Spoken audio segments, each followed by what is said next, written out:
He didn't raise his voice. As our finalized adoption papers sat on the counter, a promise of the daughter we were meant to bring home tomorrow, my husband Mark simply took off his wedding ring. The soft clink of gold on paper echoed in the silence before he called our home a severance package. He wasn't just leaving me the day before we became parents. He was liquidating our entire life because his pregnant business partner offered a better merger, a biological heir. I wasn't just abandoned, I was made redundant. Before we dive into today's story, take a moment to let us know where you're watching from. We love seeing how our stories bring people together from all over the world. Your comments create a community where storytelling thrives, and we're so grateful to have you here. If you haven't already, be sure to hit that subscribe button and turn on notifications so you never miss a moment. Now, settle in, get comfortable, and prepare for a journey that will keep you hooked from start to finish. Let's get started. Wow. My name is Audrey, and on the day my life was supposed to truly begin, it ended. The finalized adoption papers sat on our marble kitchen island, their crisp edges a testament to the years of hope and heartbreak. Tomorrow. My husband Mark and I were scheduled to fly out and bring our daughter home. The nursery, a room I had poured every ounce of my architectural soul into, was perfect, down to the hand-carved wooden planets I'd designed for the mobile above her crib, each one sanded smooth and waiting to spin. Mark found me there, standing in the soft glow of the nightlight, and I smiled, thinking he was coming to share in that final quiet moment of anticipation. But he didn't look at the crib. He didn't look at the tiny clothes folded in the dresser. He looked only at me, and his eyes, which I had once believed held our entire future, were completely vacant. He didn't raise his voice. There was no anger, only the cold, detached finality of a business decision that had already been made. He told me he had been lying, not just to me, but to himself, his legacy. He explained with chilling precision, couldn't be built on a foundation that wasn't his own. While he spoke, my mind snagged on a strange detail from earlier, a stray ultrasound photo I'd seen peeking from under a magazine on his desk, a name I didn't recognize scrawled on the back. Now. His words made that detail click into place with sickening clarity. His business partner, a woman whose name was synonymous with old money and ruthless ambition, was pregnant with his child. He called it a strategic realignment of his personal assets. He said he needed to focus on the primary venture, the one with a guaranteed biological return on investment. Our marriage, our home, our soon-to-be daughter, we were a side project that was now being liquidated. He walked out of the nursery and placed his wedding ring on top of the adoption papers. The soft clink of gold on paper, the loudest sound I had ever heard. "You can keep the house," he said, his voice devoid of any emotion. "Consider it a severance package." And then he was gone. The call from the agency the next morning was a painful formality. A single mother, recently and traumatically separated, was not the stable, two-parent environment they had promised. I understood. Through a haze of shock, I listened, my own voice a stranger when I tried to speak. In the space of 24 hours, I had lost a husband I thought I knew and a daughter I had loved before I ever met her. I wasn't just abandoned, I was made redundant. For months, the house was a mausoleum, each room an echo of a life that was no longer mine. The silence was a heavy blanket that smothered every thought. The nursery door remained closed, a silent monument to a future that had been stolen. One day, I found the strength to open it, and the sight of the perfectly assembled crib and the little wooden planets hanging motionless was the final push I needed. I couldn't heal in a house built on a lie. I called a realtor that afternoon. Selling the house, the one Mark had so generously left me, was the first real decision I had made for myself in a decade. The proceeds weren't just money. They were seed capital. They were my chance to reclaim the one thing Mark hadn't been able to take: my talent. I had paused my career as an architect to build a family, and now I would use it to build my life back from the ground up. I started small, founding a boutique firm from a rented co-working space.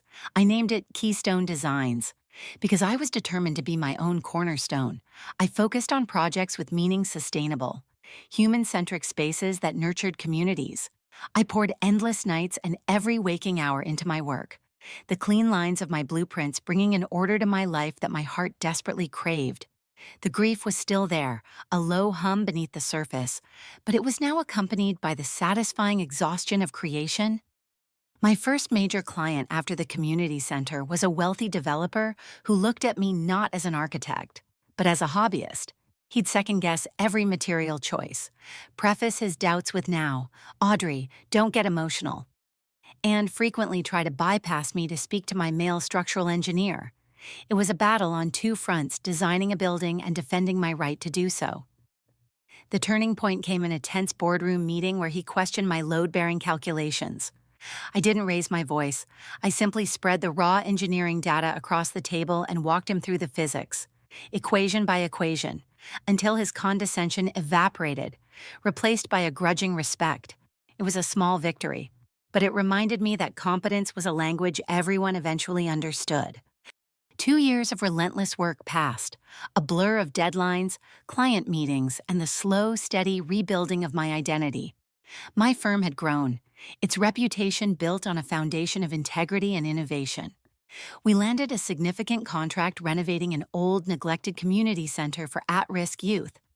It was a challenging project, underfunded and overlooked, but it was exactly the kind of work I believed in.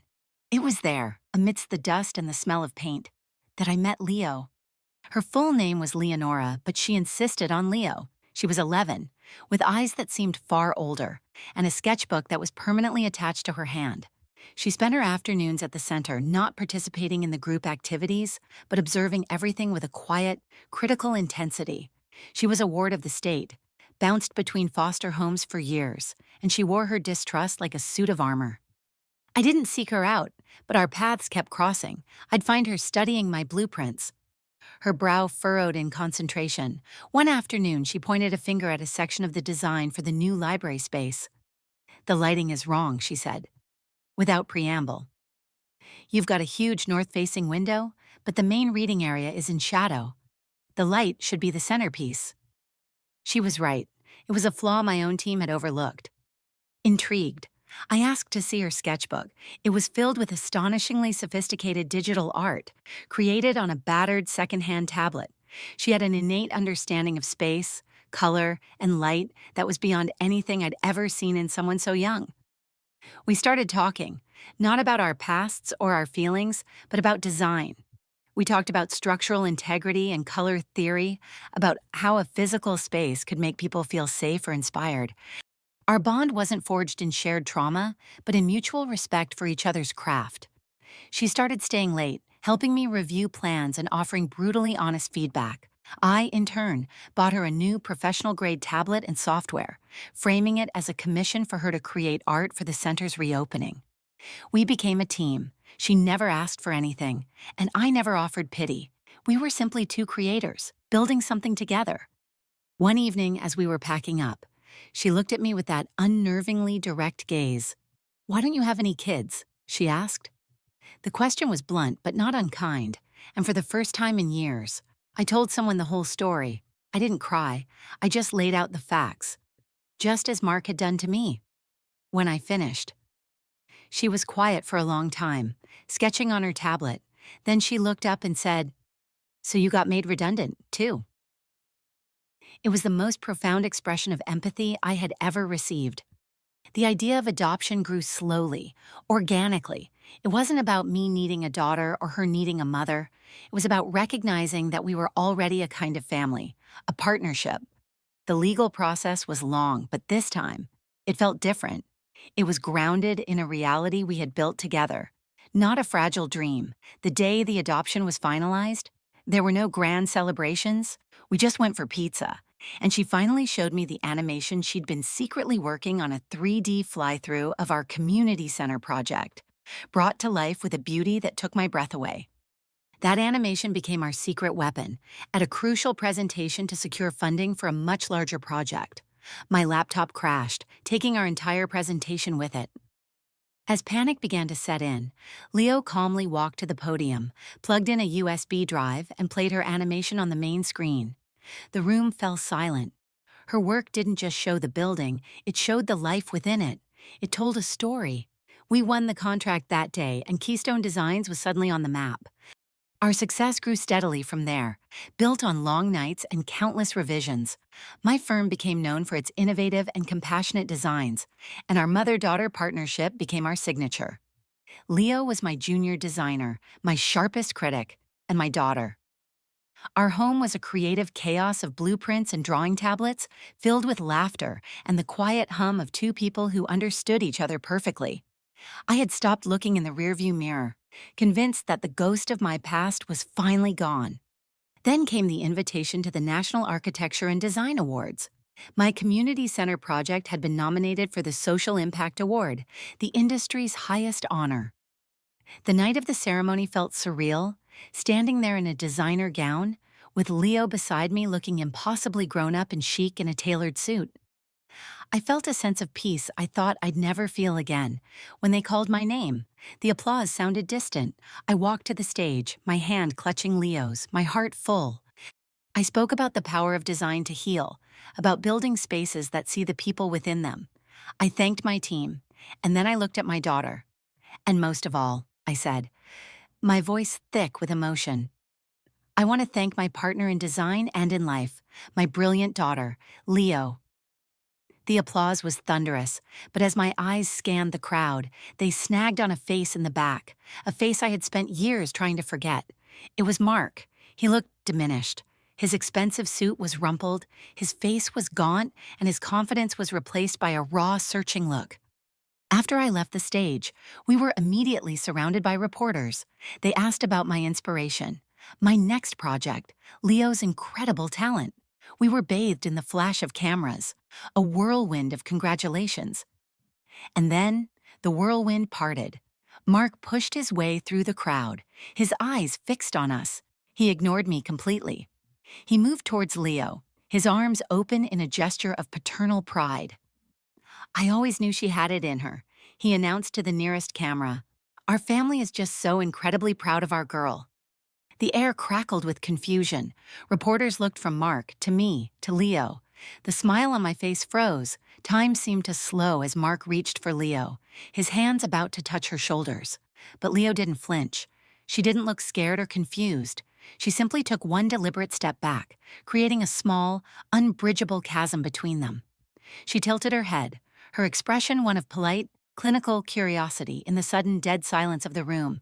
Her voice was clear and sharp as glass. I'm sorry, she said. Her eyes locked on his. Who are you, my mother, Audrey? Built all of this herself. You have no right to be here. The silence that followed was absolute. Then came a collective gasp, a ripple of whispered speculation. Mark's face crumpled, the mask of the proud father shattering to reveal the vacant hollow of a man who had gambled everything and lost. The camera flashes, which moments before had felt like a celebration, now felt like an assault, capturing his public humiliation. He stumbled backward, swallowed by the crowd, and vanished. In that moment, Leo hadn't just defended me, she had defined us. We were a fortress, and he was on the outside. The story of that night spread through the industry like wildfire. My private history was suddenly public, but the narrative wasn't one of pity. It was about a woman who had built an empire from the rubble of betrayal. Instead of feeling exposed, I felt liberated. The truth was finally mine to own. Mark, however, began to unravel. The calls started a few days later, voicemails left at my office at all hours at first.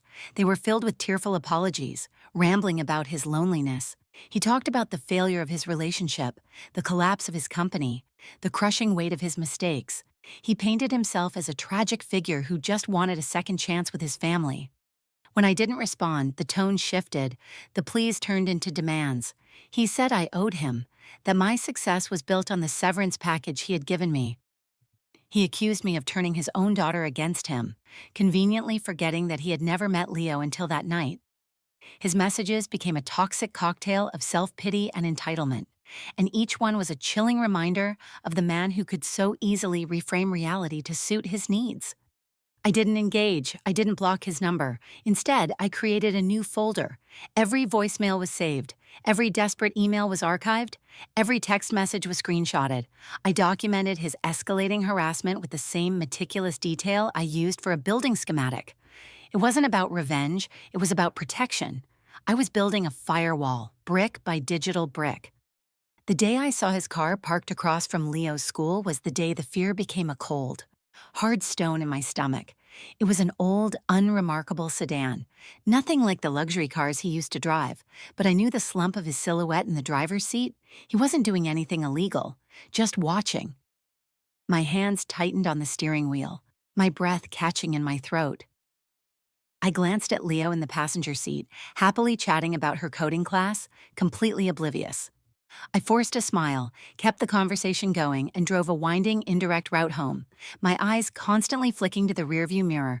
That night, after Leo was asleep, I methodically documented the date, time, location, and a description of the car. The fear was hot, but my response was cold. It had to be. The final straw came as a registered letter from his lawyer. He wasn't just begging for family anymore, he was demanding money. He was petitioning the court for spousal support, claiming his initial investment in my life entitled him to a share of my company's profits. It was audacious, delusional, and utterly predictable. My lawyer, a sharp, no-nonsense woman named Clara, spread the documents across her mahogany desk, my screenshots, the security guard's report, the timeline of his calls. "This isn't just harassment, Audrey," she said, her voice firm. "This is a pattern of coercive control. He's trying to dismantle your peace of mind because he can't touch your success. Our goal isn't just to get a restraining order, it's to create a legal document so ironclad that he understands any further contact will have immediate and severe consequences. We're not asking for protection, we're asserting it." Her words solidified my resolve. The day in court was quiet and anticlimactic. Mark sat beside his lawyer, looking like a ghost. He seemed shocked that I had kept everything, that his private manipulations were now public record. When the judge played one of his voicemails, the one where he blamed me for his life's failures, Mark flinched as if he'd been struck. He didn't have a defense. His petition was dismissed, and our restraining order was granted without debate. He was legally mandated to be nothing more than a memory. That evening, I came home to find Leo in the living room, surrounded by blueprints. She was redesigning our backyard. "I'm thinking a greenhouse here," she said, pointing to a spot on the plans, "and a koi pond." She didn't ask about court, she didn't need to. We were already focused on the next project, on building our future. A week later, a small padded envelope arrived in the mail with no return address. Inside, there was no note, only a single, faded photograph, the ultrasound of the baby he had chosen over me. For a moment, the air left my lungs. It was his last, pathetic attempt to wound me, a final reminder of what I had lost. I held the photo for a long time, looking at the grainy image of a life that might have been. Then, I walked to the fireplace in the living room where a low fire was burning. I didn't rip the photo. I didn't crumple it in anger. I simply opened my fingers and let it fall into the flames. I watched as the edges curled, the image distorted, and the past turned to ash. My family wasn't a ghost on a piece of photographic paper. My family was in the next room, designing a garden, and our foundation was unbreakable.